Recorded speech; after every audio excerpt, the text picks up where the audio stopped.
Hey,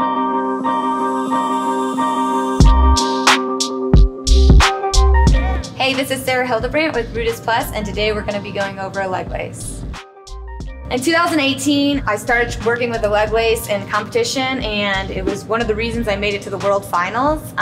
From there on, I knew it had to be an essential part of my game, and it ended up being the biggest move that I hit, and the reason I won my bronze medal. Hit it in every single match at the Olympics. And you know, I just think parterre is an absolute essential part of your game if you really want to separate yourself from the competition. It provides a lot of room for creativity and grittiness, which is exactly what I love about wrestling. All right, so this is leg lace just from parterre. Say you missed the transition. Don't be afraid to still set your leg lace up from here. Definitely still attainable. What I'm focusing on is keeping her pinned down to the mat. I like to attack this far leg with my shoulder pinning just below her butt cheek.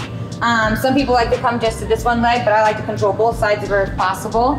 So I'm gonna put my shoulder just below her butt cheek, and my main objective is to kind of bring these knees together. So I'll be here, and my hands are slipping right above both her kneecaps, and I'm driving in, trying to pin her hips to the mat and put a lot of pressure through her back up here. From here, I'm getting off of my knee. If my knee is down on the mat, that is where all my weight is going, and I want all that weight to be going directly into her. So I'm getting off my knee, continuing to drive forward.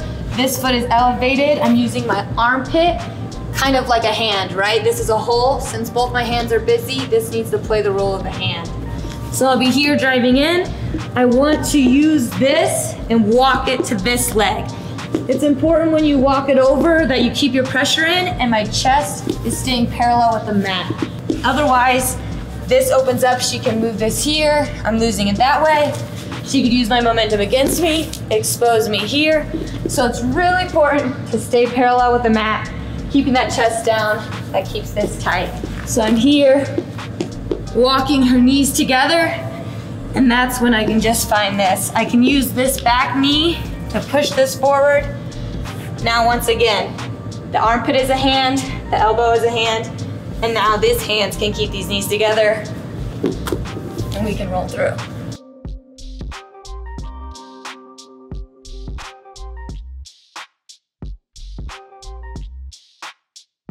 So also keep in mind, this hand is doing something, which is why we're using all these other armpits and elbows as hands.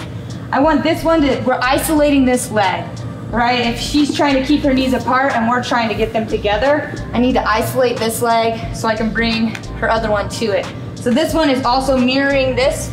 At first, we're above this knee, and since I'm driving into this butt cheek, this kind of keeps this whole leg isolated, and I'm essentially just squeezing them together. This is the motion I'm looking for.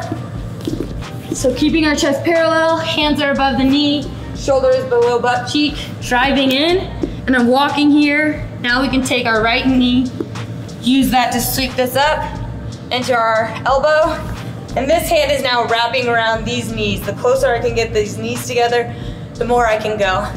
We'll come here.